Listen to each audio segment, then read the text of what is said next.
Bonjour, mon nom est Mélanie Champoux. Je suis doctorante en éducation à l'Université de Sherbrooke où j'enseigne les fondements de l'éducation en 4e année du baccalauréat en enseignement préscolaire et primaire.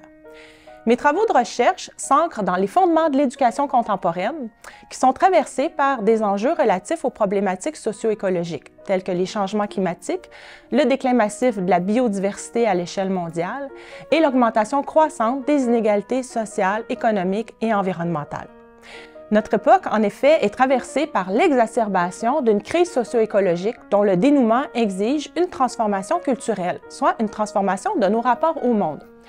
Afin de contribuer à l'intégration de ces enjeux importants dans les milieux universitaires de formation à l'enseignement et dans les milieux scolaires, au primaire comme au secondaire, je m'intéresse donc à l'approche culturelle de l'enseignement qui constitue un pilier fondateur du programme de formation de l'École québécoise, le PFEQ.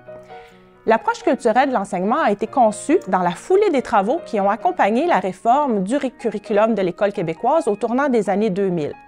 Elle constitue une prescription du ministère de l'Éducation. Le PFEQ stipule que la réalisation de la mission d'instruction et de socialisation, de même que l'atteinte des 3 visées de l'École québécoise, qui sont la structuration de l'identité, la construction d'une vision du monde et le développement des pouvoirs agir des enfants et des adolescents, repose sur la mise en œuvre d'une approche culturelle par les personnes enseignantes. Pour rendre plus tangible cette prescription, le PFEQ met de l'avant la notion de repère culturel. En effet, dans les différents documents du PFEQ, pour chaque domaine d'apprentissage, on trouve des listes de repères culturels servant à orienter la mise en œuvre d'une approche culturelle de l'enseignement.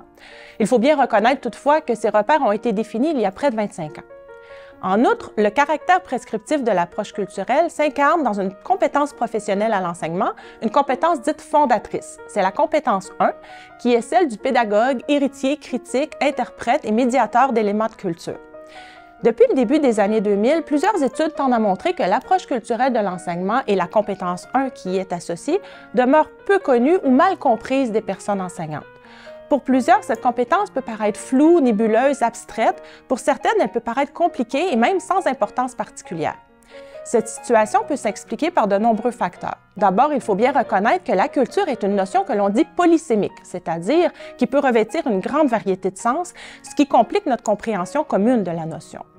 Ensuite, parce que les formations initiales et continues à l'enseignement contribuent en réalité très peu à former les personnes enseignantes en lien avec cette approche. Pourtant, l'approche culturelle de l'enseignement comporte le potentiel de rendre les savoirs plus signifiants, plus concrets et plus pertinents pour une éducation humaniste tournée vers un meilleur vivre ensemble et l'avènement d'une société plus juste, plus soutenable, plus démocratique, plus écologique. De plus, cette approche favorise la mise en œuvre de processus d'enseignement et d'apprentissage interdisciplinaires, voire même transdisciplinaires, c'est-à-dire qui traversent toutes les disciplines et qui vont même au-delà de celles-ci en intégrant et en valorisant d'autres types de savoirs que les savoirs disciplinaires, comme les savoirs traditionnels, les savoirs expérientiels, qui impliquent plusieurs dimensions de l'être au monde. La dimension cognitive, bien sûr, mais également la dimension affective et sensible. Toutefois, je suis d'avis que dans le contexte actuel, marqué par de profondes problématiques socio-écologiques, il devient nécessaire de transformer la vision que nous nous faisons généralement de la culture, à commencer par la notion de culture en contexte scolaire. Celle-ci est comprise le plus souvent comme un objet de savoir extérieur à soi que la personne enseignante est responsable de transmettre ou de médier auprès de ses élèves. Elle est aussi comprise comme rapport, mais dans ce cas, elle est le plus souvent envisagée comme l'expression de rapports qui se tissent exclusivement entre des êtres humains au sein des sociétés. Il est en effet souvent question de patrimoine culturel, comme la réalisation des grandes œuvres de l'humanité, dans le domaine des arts, de la littérature, de l'architecture et des sciences. Effectivement, dans notre conception moderne et occidentale de la culture, les autres qu'humains, que ce soit les animaux, les végétaux, les minéraux, les forêts, les montagnes, les rivières, même le soleil et le vent, sont expulsés de la sphère culturelle pour être relégués dans la sphère dite naturelle.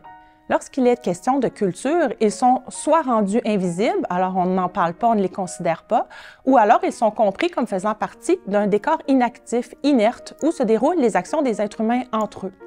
Dans cette représentation du monde, les animaux, les plantes, des écosystèmes entiers se voient attribuer un rôle en vue de servir les intérêts des humains et des sociétés.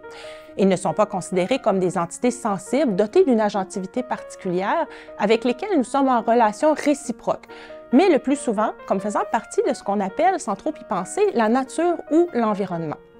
Ces concepts, nature, environnement, tendent à modeler une vision du monde que l'on dit anthropocentrée, c'est-à-dire centrée sur l'être humain.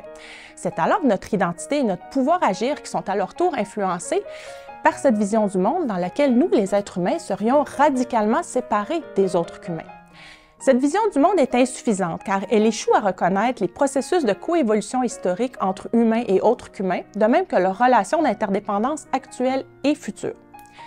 Les défis socio-écologiques contemporains appellent donc à une réflexion approfondie concernant l'altérité entre humains bien sûr, mais aussi l'altérité vis-à-vis des autres qu'humains. Cette dimension de l'altérité des relations à l'autre est essentielle à une réflexion sur nos rapports au monde.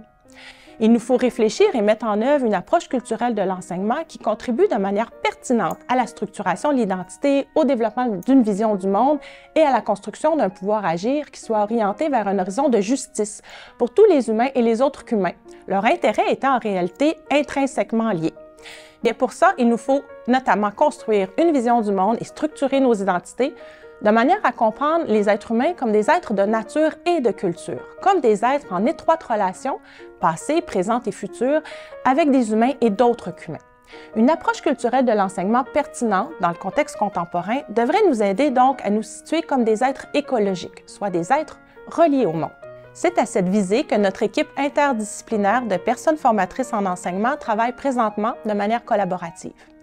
Dans la série de capsules intitulée « Culture, écologie, éducation, une approche contemporaine de l'enseignement », des stratégies pédagogiques et des situations d'enseignement et d'apprentissage concrètes vous sont proposées afin de mettre en œuvre une approche culturelle de l'enseignement qui intègre la sphère des rapports écologiques au monde, et ce de manière transversale à l'ensemble du programme de formation de l'École québécoise.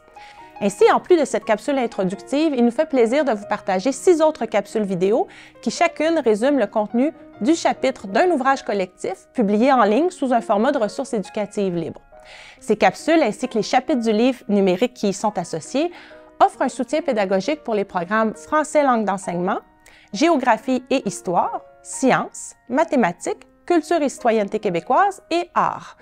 C'est à partir de leur double posture de personnes apprenantes et de personnes formatrices que les auteurs de ces capsules s'adressent aux futures personnes enseignantes ainsi qu'aux personnes enseignantes en exercice. Leur objectif commun est de vous permettre de saisir les fondements de l'approche culturelle conçue au prisme des rapports écologiques au monde, tel que nous vous le proposons, afin de vous aider à construire votre autonomie professionnelle.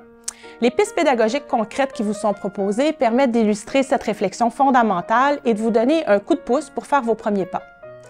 En terminant, je voudrais vous souhaiter que l'écoute des capsules et la lecture de l'ouvrage numérique vous conduisent à des réflexions fécondes et porteuses pour votre propre pratique enseignante et pour votre culture écologique. N'hésitez surtout pas à nous écrire pour nous faire part de vos questions, de vos réflexions et de vos expériences pratiques avec vos élèves en lien avec l'approche culturelle de l'enseignement.